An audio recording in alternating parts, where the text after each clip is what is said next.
I've been sitting in this waiting room for 47 minutes now. The clock on the wall ticks with the persistence of dripping water, each second stretching longer than the last. The sound burrows into my skull, becoming less of a noise and more of a physical presence that pulses behind my temples.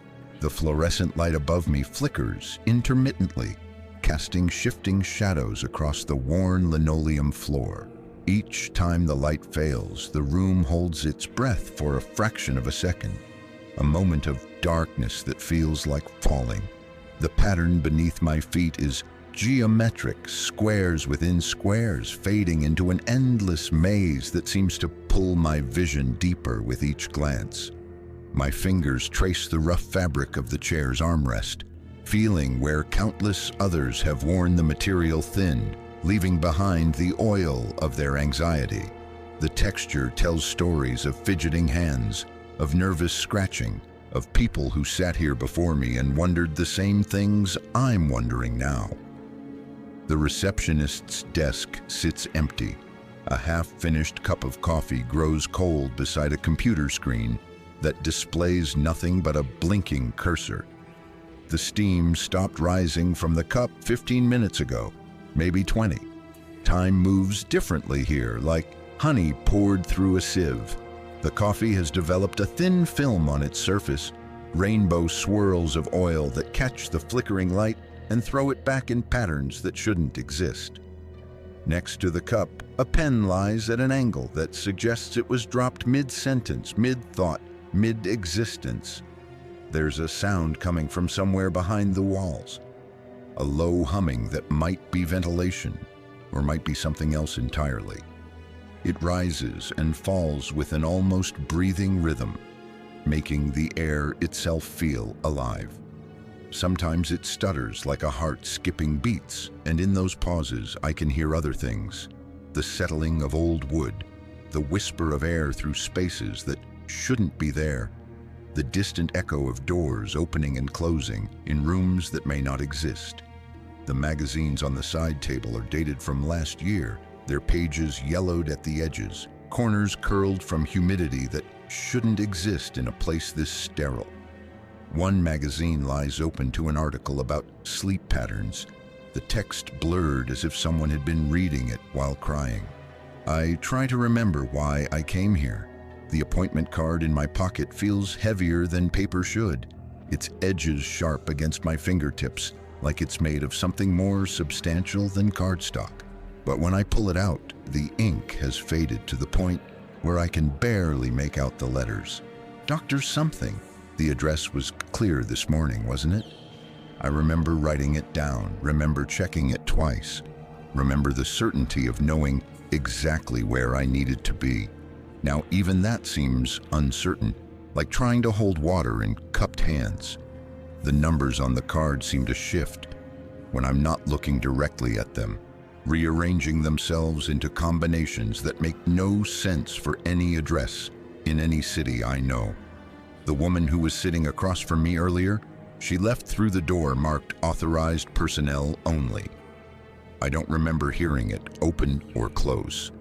One moment she was there, thumbing through a magazine about gardens she'd never plant, her fingers moving with the methodical patience of someone who had all the time in the world. Her breathing was so quiet, I almost convinced myself she wasn't real, just a trick of light and shadow my mind had constructed to keep the loneliness at bay. And the next moment, just an empty chair with a slight depression where her weight had been. The vinyl cushion is still slowly returning to its original shape, like memory trying to forget what it once held. Sometimes I think I can still hear her turning pages, the soft whisper of paper against paper echoing from somewhere just beyond perception. My reflection in the window shows a face I recognize but can't quite place. The glass is thick, institutional grade, double-paned with a gap between the layers that might hold air or might hold nothing at all. My reflection looks tired in a way that goes deeper than sleeplessness, tired in the bones, in the spaces between thoughts. Beyond the glass lies a parking lot that stretches farther than any parking lot should. row after row of cars that never seem to move. The cars sit in perfect rows, their windows dark, reflecting nothing. Not even the sky above them seems real. More like a photograph of clouds than actual weather. The kind of sky that exists only in waiting rooms and government buildings and places where time doesn't quite work the way it should. The humming grows louder. Or maybe my hearing is getting sharper, attuned to frequencies that normal ears can't detect. Sometimes in the silence between the clock's ticks, I can almost make out words in that sound. Not English, not any language I know, but something that bypasses the ear entirely and speaks directly to the part of the brain that processes fear.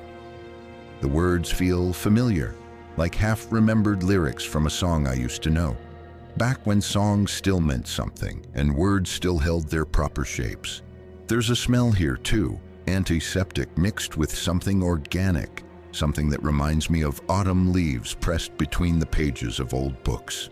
It's strongest near the corner where the carpet meets the wall, where the baseboard has a small gap that might lead anywhere or nowhere at all.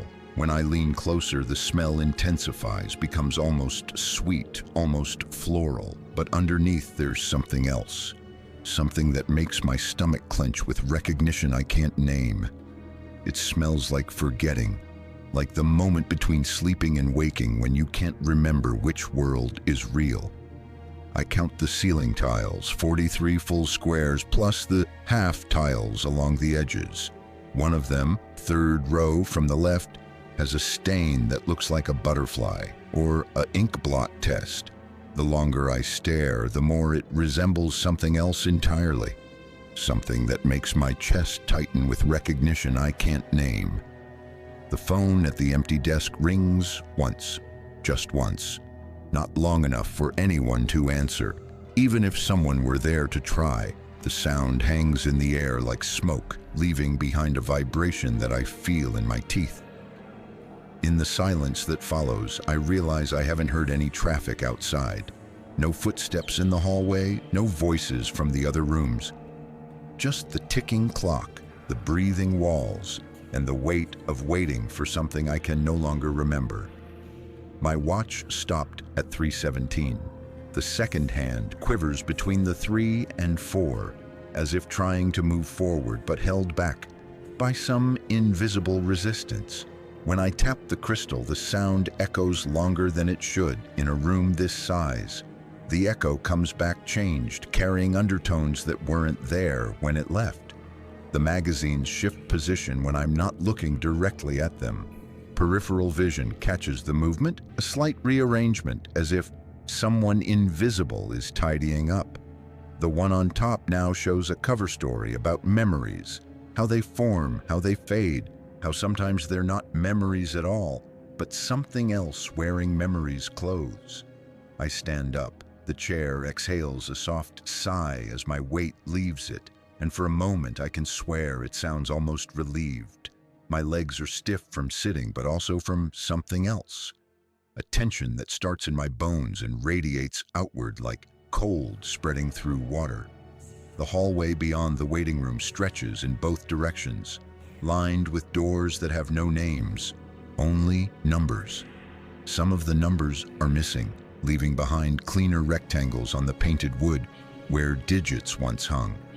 The carpet here is different, softer, newer, as if this part of the building exists in a different time than the room I just left. I choose left, though I'm not sure why. Maybe because the light at that end seems slightly warmer, or maybe because the sound of my footsteps seems to disappear more completely in that direction. Each step sinks into the carpet just a little too deeply, leaving impressions that don't spring back. Door 127 is slightly ajar. Through the gap, I can see another waiting room, identical to the one I left. The same geometric floor, the same flickering light, the same empty receptionist's desk. But the clock on the wall reads a different time, and the magazines are arranged differently, and there's someone sitting in my chair. It's me. Not a reflection, not a twin, but me.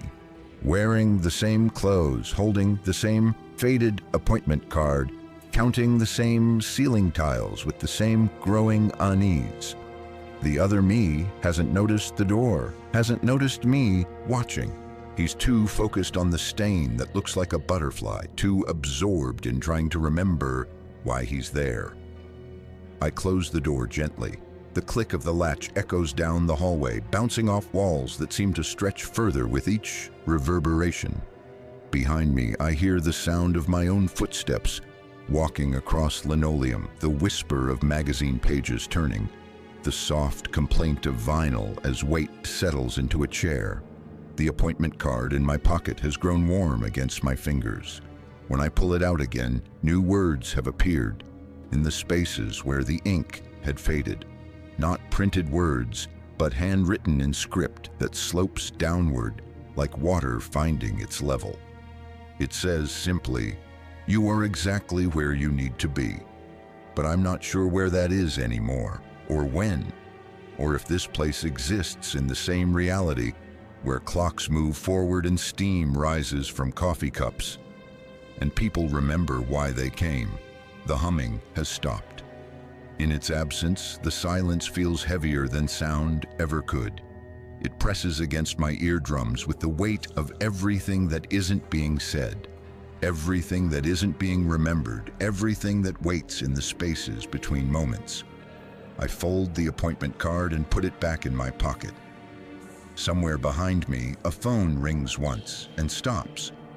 Somewhere ahead, a door closes with the soft finality of a held breath being released. The hallway continues in both directions, lined with doors that lead to rooms where other versions of waiting unfold. Each one a fragment of the same thought, reflected and refracted until the original meaning becomes lost in the repetition. And I keep walking, because in a place like this, walking is the only thing that proves you still exist, even if you're not entirely sure what existence means anymore. If you're wondering what's real, maybe you should sign up for the channel's newsletter for new stories,